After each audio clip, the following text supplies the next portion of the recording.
Hello everyone. So in this video we are going to discuss about sodium and potassium pump. इस video में हम discuss करेंगे क्या होता है सोडियम पोटेशियम पंप, जिसे हम सोडियम पोटेशियम एटीपेस पंप भी कहते हैं. So sodium potassium pump is also known as sodium potassium ATPase pump. And pump मतलब ऐसा नहीं कि यहाँ से कुछ पानी प्रेशराइज होकर पंप जो हम जनरली यूज़ करते हैं इस टाइप का नहीं.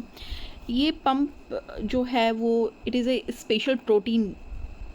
ओके, प्रोटीन लाइक स्ट्रक्चर होता है और कह सकते हैं प्रोटीन ही होता है present in the cell membrane.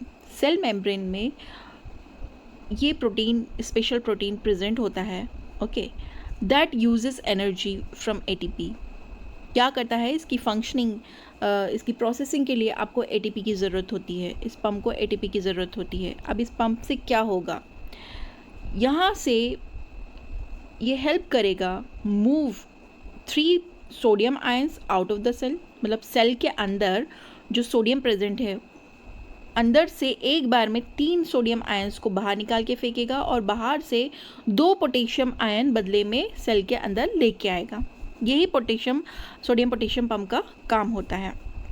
So this process is a type of active transport. Active transport क्यों? क्योंकि ये काम करने में यहाँ पे एनर्जी सप्लाई चाहिए, एटीपी का सप्लाई चाहिए, because it require energy.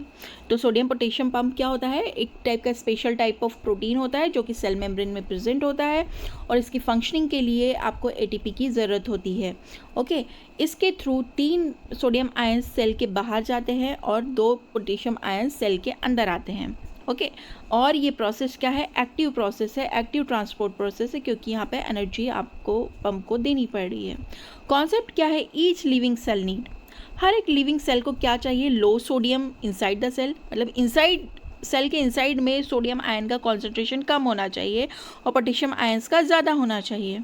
Okay, क्या बात समझ में आई? सोडियम आयन का कॉन्सेंट्रेशन सेल के अंदर कम होना चाहिए और पोटेशियम आयन्स का जो कॉन्सेंट्रेशन है सेल के अंदर ज़्यादा होना चाहिए, हाई होना चाहिए. Potassium pump act like a security guard. Sodium potassium pump किस तरह एक्ट कर रहा है, एक सिक्योरिटी गार्ड की तरह एक्ट कर रहा है और वाटर पंप की तरह एक्ट कर रहा है. कॉन्स्टेंटली रिमूविंग एक्स्ट्रा सोडियम, जो कि किस तरह काम कर रहा है, कॉन्स्टेंटली लगातार वो सेल के अंदर से एक्स्ट्रा सोडियम बाहर निकाल के फेंक रहा है और पोटेशियम आयंस को सेल के अंदर ला रहा है. क्यों ला रहा है? To maintain the correct balance. Okay, so mechanism क्या है, पहली स्टेप में क्या होगा, 3 सोडियम आयंस जो हैं inside the cell attach to the pump. Okay, sodium potassium pump से अटैच हो जाएंगे 3 सोडियम आयंस. अब क्या होगा, एटीपी एनर्जी प्रोवाइड करेगी इस पंप को, पंप एनर्जी रिसीव करेगा और अपना शेप चेंज कर लेगा. जैसे ही शेप चेंज होगा, थर्ड स्टेप में क्या होगा, सोडियम रिलीज हो जाएगा आउटसाइड ऑफ द सेल. जैसे आपको एक बाउंड्री में से या क्लास में से, क्लास क्या है, आपकी सेल है और सेल के अंदर बहुत सारे बच्चे बैठे हुए हैं, स्टूडेंट, एक को उठा के आपको 3 बच्चों को उठाकर आपको बाहर फेंकना है. ओके, तो टीचर का फेस कैसे चेंज हो जाता है, गुस्सा होता है तो उन बच्चों को बाहर निकाल के फेंक दिया. Okay, so 3 ions pushed out of the cell. Sodium ions को पुश कर दिया सेल के बाहर. फोर्थ स्टेप में क्या होगा, पोटेशियम आयंस जो होंगे अब बदले में बाइंड हो जाएंगे पंप के साथ और this potassium ions move from outside of the cell okay to the inside. Okay, outside से इनसाइड की तरफ मूव करेंगे. फिफ्थ स्टेप में क्या हो रहा है, pump return to its original shape. जो पंप का जो शेप था वो चेंज हो गया था, अब वो अपने ओरिजिनल शेप में आ जाएगा और फॉस्फेट ग्रुप रिलीज हो जाएगा. And in this way pump change back into its normal position. और जैसे ही पंप अपनी नॉर्मल उसमें आएगा, शेप में आएगा, वैसे ही 6th स्टेप में क्या होगा, पोटेशियम जो बाहर अटैच किया था पंप ने, उसको सेल के अंदर रिलीज़ कर देगा.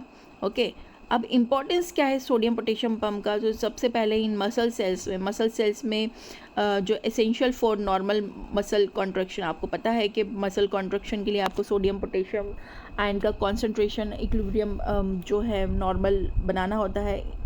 ये हेल्प करते हैं प्रॉपर मसल की कॉन्ट्रैक्शन और रिलैक्सेशन में. ओके, नर्व सेल जो आपके इलेक्ट्रिकल सिग्नल्स कंडक्ट करता है, ओके, तो ये आयंस क्या करते हैं, सोडियम पोटेशियम पंप के थ्रू ये एक इलेक्ट्रिकल ग्रेडियंट जो है वो प्रोड्यूस करते हैं और इसके थ्रू नर्व इम्पल्सेस ट्रांसफ़र होती हैं, ट्रांसमिट होती हैं। किडनी सेल में क्या करते हैं, it help to reabsorb sodium and water and sodium को रीअब्जॉर्ब करने में हेल्प करते हैं। सो ये आप डायग्रामेटिक रिप्रेजेंटेशन देख सकते हैं सोडियम पोटेशियम पंप का। सेल मेम्ब्रेन है, सेल मेम्ब्रेन से अटैच क्या है, सोडियम पोटेशियम पंप अटैच है। ओके, तो 3 जो सोडियम आयंस है वो मूव कर रहे हैं बाहर की तरफ outside of the cell membrane and 2 potassium ions अंदर मूव कर रहे हैं inside of the sodium potassium pump.